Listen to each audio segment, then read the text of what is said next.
Assalamualaikum warahmatullahi wabarakatuh. Halo semua, perkenalkan nama saya Amelia Dwi Nuraini, nomor absen 4 dari kelas 10B. Di video kali ini saya akan menjelaskan mengenai Kerajaan Kutai. Berikut merupakan daftar yang akan saya sampaikan pada video kali ini. Yang pertama ada latar belakang Kerajaan Kutai, yang kedua ada masa kejayaan, yang ketiga ada fase kemunduran, yang keempat peninggalan, dan yang terakhir daftar pustaka atau sumber yang saya gunakan.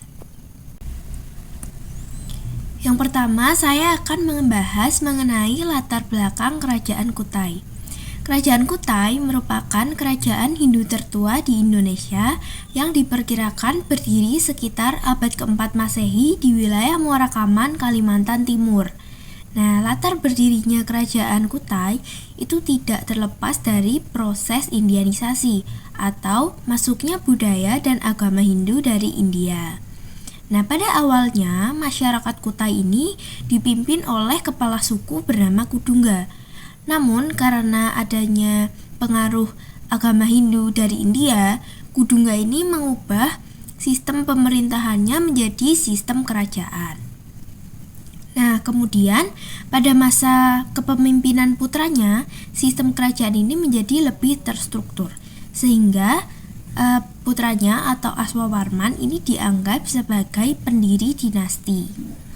Nah, lalu letak Kutai yang strategis yaitu di jalur perdagangan Sungai Mahakam itu mampu mendorong perkembangan ekonomi serta dapat mempercepat interaksi dengan pedagang asing.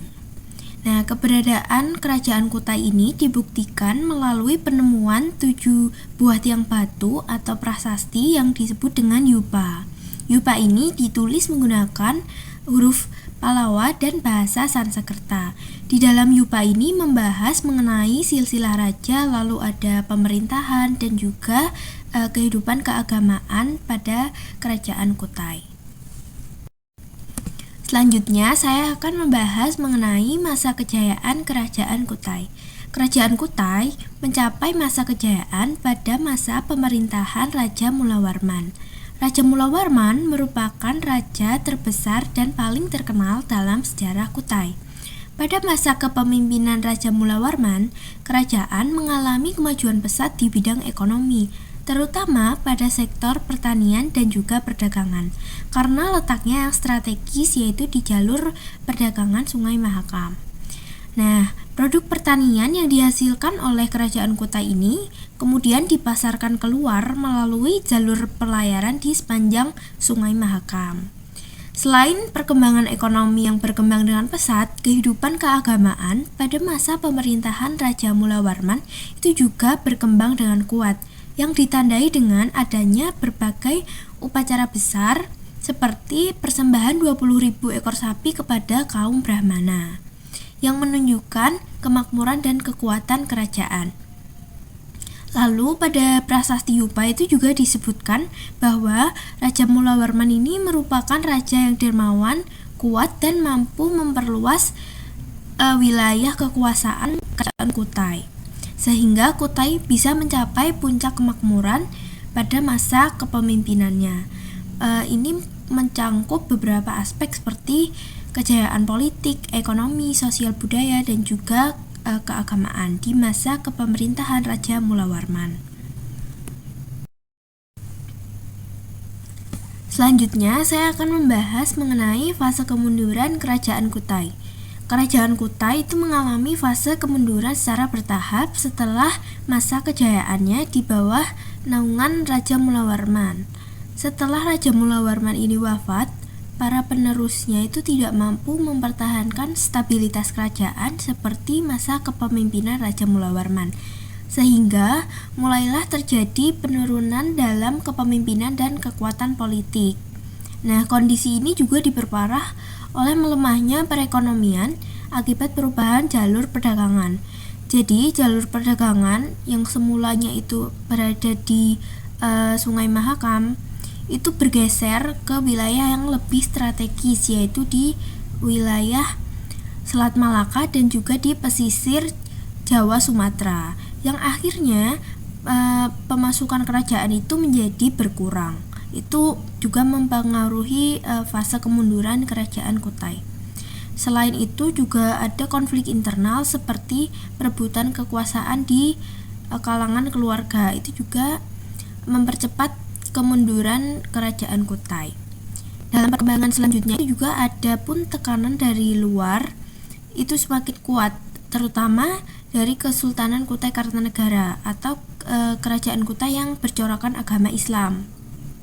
Nah, pada akhirnya kerajaan Kutai Kartanegara ini berhasil menaklukkan kerajaan Kutai atau kerajaan Kutai Martadipura yang bercorak Hindu yang sebelum-sebelumnya sudah kita bahas. Nah, keruntuhan kerajaan Kutai Martadipura itu mencapai puncak ketika raja terakhir yaitu Maharaja Dharmasetya itu gugur dalam pertempuran sekitar tahun 1635. Sejak saat itu, kerajaan Kutai ini berakhir dan digantikan oleh pemerintahan kesultanan atau Kesultanan Islam atau kerajaan Kutai yang bercorakkan agama Islam.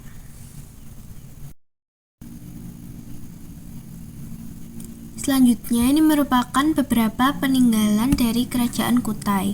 Yang pertama itu ada Prasasti Yupa. Nah, Prasasti Yupa itu terdapat 7 buah tiang batu ya.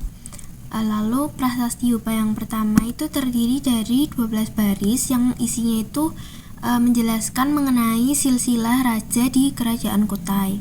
Lalu prasasti yang kedua itu merupakan Prasasti Yupa yang tertinggi. Itu menceritakan tentang kedermawanan Raja Mulawarman, termasuk yang persembahan 20.000 ekor sapi kepada kaum Brahmana. Untuk Yupa yang ketiga itu berisi tentang kebaikan dan juga kedermawanan dari Raja Mulawarman. Untuk Prasasti Yupa yang keempat itu terdiri dari 11 baris, namun prasasti yang keempat ini sayangnya sudah tidak dapat dibaca. Lalu Prasasti Yupa yang kelima itu terdiri dari 4 baris, itu mengisahkan peringatan sedekah dan juga ada beberapa bukti kedermawanan Raja Mulawarman yang lain. Lalu Prasasti Yupa yang keenam itu berisikan seruan selamat bagi Raja Mulawarman karena kedermawanannya terhadap kaum Brahmana. Selanjutnya Prasasti Yupa yang terakhir atau yang ketujuh itu mengisahkan tentang kejayaan Raja Mulawarman. Selanjutnya ini ada kura-kura emas. Kura-kura emas ini dipercaya merupakan pemberian dari kerajaan Cina untuk sebagai simbol persahabatan atau simbol diplomatik. Lalu ada kalung uncal. Ini merupakan atribut yang digunakan oleh para raja. Biasanya itu juga digunakan sebagai untuk beberapa upacara seperti upacara penobatan raja dan juga upacara pernikahan. Selanjutnya ada arca. Sebenarnya ada beberapa arca, namun di sini saya mencantumkan satu gambar. Ini merupakan arca bulus. Lalu ada arca Ganesha, ada arca Trimurti yaitu Dewa Siwa, Wisnu dan juga Brahma. Lalu ada arca Agastya, arca Linggayoni dan juga arca Buddha Perunggu.